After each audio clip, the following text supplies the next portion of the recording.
क्या आप भी अपने क्रेडिट या डेबिट कार्ड से विदेश में इन्वेस्टमेंट करने की सोच रहे हैं? अगर ऐसा है तो ध्यान से सुनिए। जैसे कि विदेशी शेयर खरीदना, बाहर की कंपनी खोल लेना या प्रॉपर्टी ले लेना बाहर। अगर आप ऐसा कुछ सोच रहे हैं तो ये खबर आज आपके लिए बहुत ज़्यादा ज़रूरी है। क्यों? क्योंकि एचडीएफसी बैंक ने अपने ग्राहकों को एक बड़ा अलर्ट जारी किया है और ये अलर्ट सीधे आपकी जेब, आपके टैक्स और आपके फ्यूचर इन्वेस्टमेंट से जुड़ा हुआ है। दरअसल हाल ही में एचडीएफसी बैंक ने साफ कहा है कि ग्राहक अपने क्रेडिट कार्ड या डेबिट कार्ड या फिर फॉरेक्स कार्ड का इस्तेमाल करके विदेश में कुछ खास तरह के ट्रांजैक्शन के लिए इस्तेमाल इनका ना करें, खासकर स्टॉक खरीदने, कंपनी बनाने या विदेश में प्रॉपर्टी लेने के लिए। अब सवाल यह है कि बैंक को अचानक ऐसा अलर्ट देने की ज़रूरत क्यों पड़ी? इसके पीछे असली कहानी थोड़ी गहरी है। पिछले कुछ समय में कई लोग अपने कार्ड का इस्तेमाल करके सीधे विदेश में निवेश करने लगे थे, स्टॉक वगैरह खरीदने लगे थे। यानी कुछ लोग तो अनजाने में ऐसा कर रहे थे, उनको जानकारी नहीं थी, लेकिन कुछ लोग जानबूझकर ऐसा कर रहे थे ताकि टैक्स से बचा जा सके, खासकर टीसीएस मतलब टैक्स कलेक्टेड एट सोर्स से बचने के लिए। लेकिन यहीं पर सबसे बड़ा ट्विस्ट भी है। ट्विस्ट ये कि भारत में विदेशी निवेश करने के लिए एक सिस्टम होता है जिसे कहते हैं लिबरलाइज्ड रेमिटेंस स्कीम यानी एलआरएस। ये रिजर्व बैंक ऑफ इंडिया के नियमों के तहत काम करता है। इस स्कीम के तहत हर भारतीय को सालाना एक लिमिट के अंदर ही विदेश में पैसा भेजने की इजाजत होती है और वो भी तय प्रोसेस के जरिए। अपनी इच्छा अनुसार नहीं कर सकते आप ऐसा। लेकिन जब आप कार्ड स्वाइप करके सीधा निवेश कर देते हैं तो कई बार ये प्रोसेस बाईपास हो जाता है और यही चीज नियमों का उल्लंघन बन जाती है। अब आप सोच रहे होंगे, अगर मैं कार्ड से इंटरनेशनल पेमेंट कर रहा हूं तो उसमें क्या गलत है? देखिए, इंटरनेशनल पेमेंट करना गलत नहीं है, लेकिन उसका मकसद बहुत मायने रखता है। अगर आप शॉपिंग कर रहे हैं, ट्रैवल बुक कर रहे हैं या फिर सर्विसेज ले रहे हैं कोई, तो सब कुछ ठीक है। लेकिन अगर आप उसी कार्ड से शेयर खरीद रहे हैं, कंपनी बना रहे हैं कोई, या फिर कोई प्रॉपर्टी खरीद रहे हैं, तो वो कैपिटल अकाउंट ट्रांजैक्शन में आ जाता है और उसके लिए अलग से नियम होता है।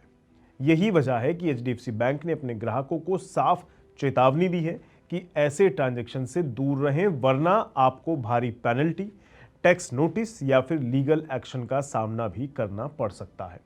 अब यहां एक और बड़ी बात समझने की जरूरत है। भारत में धीरे धीरे कार्ड ट्रांजैक्शन पर निगरानी बढ़ती जा रही है।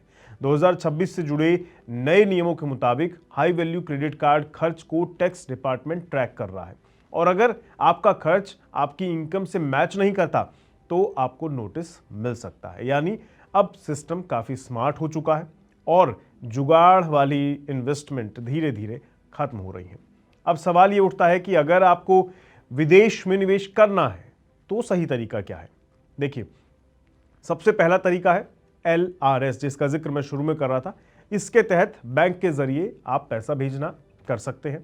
दूसरा, सेबी और आरबीआई अप्रूव्ड प्लेटफॉर्म के जरिए इन्वेस्टमेंट कर सकते हैं। और तीसरा, सभी ट्रांजैक्शन को सही तरीके से रिपोर्ट करना होगा ताकि आगे कोई दिक्कत ना आए। लेकिन हाँ, इन ऑपरेशंस के साथ भी एक लिमिट बंधी हुई है। तो इस लिमिट के अंदर आप क्या क्या कर सकते हैं? देखिए, आरबीआई के नियम क्या कहते हैं, पहले वो जान लेते हैं। नियमों के तहत एलआरएस के हिसाब से कोई भी इंडियन रेजिडेंट, भारतीय नागरिक, यानी कि हर फाइनेंशियल ईयर में मैक्सिमम 2.5 लाख US डॉलर यानी लगभग 2 करोड़ रुपए तक पैसा विदेश में भेज सकता है। इस लिमिट के अंदर आप विदेशी शेयर भी खरीद सकते हैं, यूएस स्टॉक्स, ईटीएफ्स में निवेश करना, ये सब कर सकते हैं। विदेश में प्रॉपर्टी भी खरीद सकते हैं अगर इस लिमिट के अंदर आ जाए तो। यहां तक कि आप बच्चे की अगर पढ़ाई वगैरह करवा रहे हैं या उसे गिफ्ट भेजना चाहते हैं तो वो भी इसके अंदर कर सकते हैं। लेकिन ये लिमिट 2 करोड़ में खत्म हो जाती है, उससे ऊपर नहीं बढ़नी चाहिए। लेकिन शर्त यह है कि ये सब प्रॉपर बैंकिंग चैनल से ही होना चाहिए। डायरेक्ट कार्ड स्वाइप करके रूल्स बाईपास नहीं करने चाहिए। यही वो बात है जिसके लिए एचडीएफसी बैंक वार्निंग भी दे रहा है।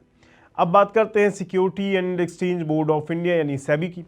तो देखिए, सेबी सीधे तो आपको डॉलर भेजने की लिमिट नहीं देता है, बल्कि वो इंडियन म्यूचुअल फंड और इन्वेस्टमेंट प्लेटफॉर्म को रेगुलेट करता है। सेबी के तहत एक इनडायरेक्ट लिमिट आती है। इंडियन म्यूचुअल फंड को फॉरेन स्टॉक्स में इन्वेस्ट करने के लिए एक ओवरऑल इंडस्ट्री कैप दिया हुआ है जो कि है 7 बिलियन यूएस डॉलर का। इसका मतलब क्या हुआ, अगर आप म्यूचुअल फंड के जरिए यूएस स्टॉक्स में पैसा लगा रहे हैं तो आपकी पर्सनल लिमिट नहीं बल्कि पूरे इंडस्ट्री की लिमिट लागू हो जाती है। इसलिए कई बार आपने देखा होगा कि कुछ फंड्स ओवरसीज इन्वेस्टमेंट टेम्पररी बंद कर देते हैं क्योंकि कैप हिट हो जाता है उनका, यानी उनकी लिमिट खत्म हो जाती है। खैर, याद रखिए आज की तारीख में ग्लोबल इन्वेस्टमेंट करना आसान जरूर हो गया है, लेकिन नियमों का पालन करना उससे भी ज्यादा जरूरी है। और अगर आप नियम तोड़ते हैं तो सिर्फ बैंक ही नहीं बल्कि टैक्स डिपार्टमेंट और आरबीआई भी आपके खिलाफ एक्शन ले सकता है।